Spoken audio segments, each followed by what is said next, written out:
Despite being a classic genre in film, wuxia is arguably underrepresented in video games. It certainly doesn't help that most Western developers wouldn't ideally be a good fit for the genre, and developers from other countries would rather focus on their own heritage in this regard. NCSoft, however, has happened to have a wuxia-themed MMORPG for quite a bit of time with Blade and Soul, and most recently the studio released an Unreal Engine 4-based remaster off the title, while at the same time bringing it to more international audiences outside of the developer's home nation of South Korea.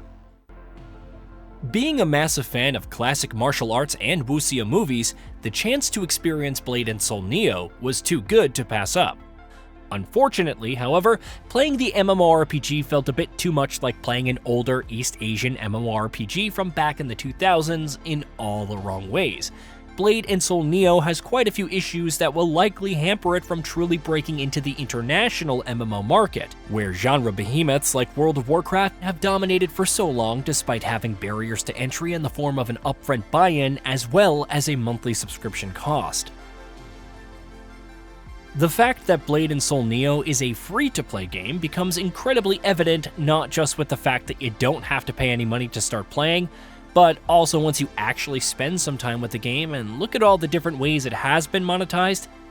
It feels like an MMORPG that was designed from the ground up to spend as much of your time as possible with incredibly repetitive action and menial tasks to try and get you to spend as much money as possible. Now, don't get me wrong, you don't actually have to spend any money if you're just looking for grinding in an online game.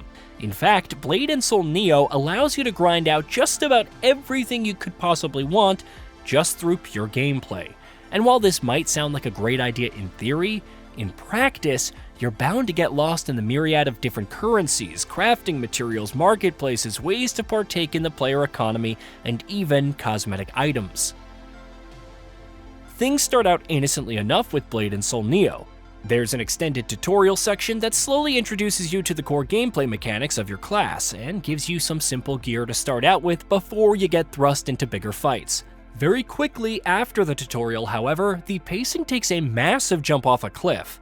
After seeing the rather epic scene of your martial arts school getting invaded by demons, you're gonna then spend the next several hours dealing with local skirmishes between various factions of bandits.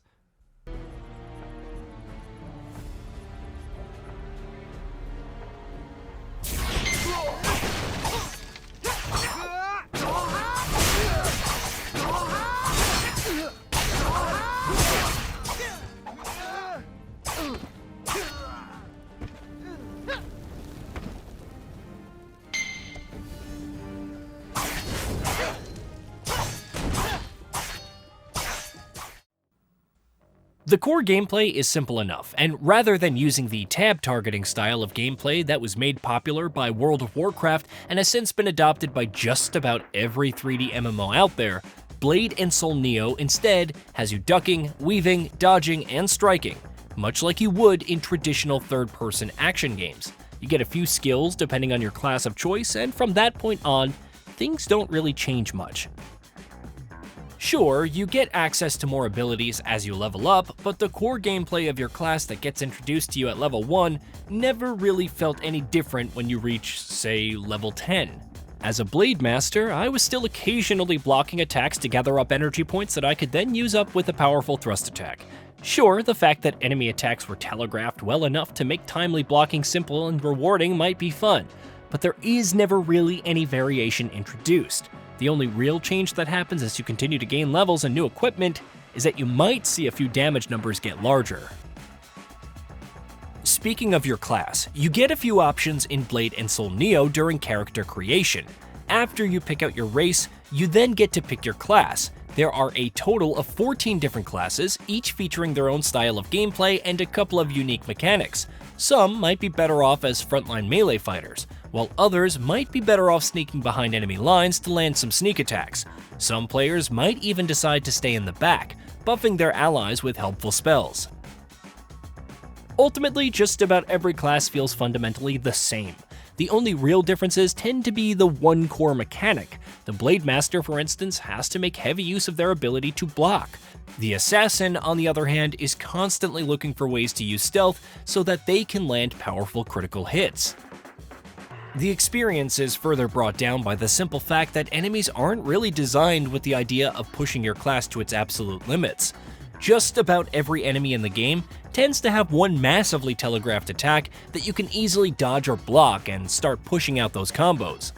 In fact, the primary source of difficulty throughout the game's solo questing comes from multiple enemies being thrown at you simultaneously. And even this is only really difficult sometimes, since you could just as easily block or dodge the attacks of multiple enemies. When it comes to progression, you primarily unlock new abilities for your class by leveling up and using the skill points you earn. While quite simple for your base abilities, a bit of complexity is present in how you travel deeper down the skill tree. To do this, you have to find a specific book for your skill that you might want. This book can then be used up to slot the skill into one of your accessories. Equipping this accessory will then give you the ability to use the skill. These skills can then be made stronger by finding the same skill book once again to use on the same accessory. You can also unlock more effects for your skills by making use of Valor Stones, which allows you to buff up your skills of choice. However, the effects tend to be quite mundane, like just a flat damage increase or reduced resource usage. But they do tend to still make a big difference in combat. The skill points you use up can also be refunded to be spent on other skills, allowing for quite a bit of experimentation as you try and figure out what skills work best for your style of play. When it comes to actually getting to the late game, however, Blade & Soul Neo has some severe pacing problems. Most of the quests in the game are the bog-standard cookie-cutter quests that you would expect from an MMORPG that isn't really trying to push its boundaries. You're going to be running around in large open fields, waiting for specific monsters to spawn, and killing them multiple times. There isn't really much in the way of variety here, and even the most story-centric quests still ultimately end up with you having to do the same type of quests repeatedly. Things do get somewhat better with a few quests that put you in dungeons. This is where Blade & Soul Neo starts feeling at least slightly challenging. The enemies in these dungeons seem like they're placed with actual encounter design in mind, and encourage the player to think strategically about how they're going to kill them. Rushing into a fight in one of these dungeons is definitely a death sentence, and you're going to often end up using some of your crowd controlling abilities to stun the strongest enemy in a group while you quickly take out the others. Generally speaking, PvE content in Blade & Soul Neo has the tendency to feel incredibly repetitive most of the time.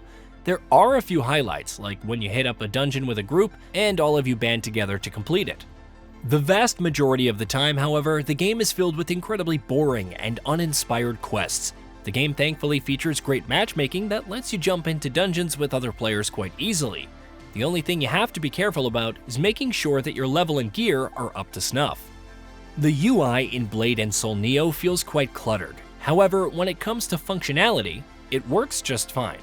It's easy to figure out which piece of equipment goes where, and some aspects like the quest journal can be quite helpful in letting you figure out where you're supposed to be going next. Blade & Soul Neo being a remaster in Unreal Engine 4 doesn't really help that much, since the visual upgrade isn't particularly notable. The environments look somewhat decent at times, but the NPC models all still look like they're from a game from a couple of console generations ago. This doesn't feel like a deliberate artistic choice either, since the player character models all look relatively much more modern and of higher fidelity. NPCs feel like they've been taken right out of a PlayStation 2 game that also happens to have annoying aliasing. The best I can say about the new engine for Blade & Soul Neo is that it at least runs well enough. I was able to get stable frame rates despite maxing out every graphical setting on my mid-end PC.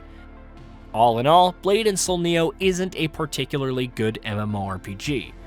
Even when it comes to playing a free one, there are still better choices out there. The level of monetization is egregious. It not only includes microtransactions, but a battle pass as well. The story is incredibly dull, and the only way to ignore it is to have something interesting happening on a second monitor nearby. If you're looking for a compelling story, deep gameplay, or epic boss fights, you would be better off looking elsewhere.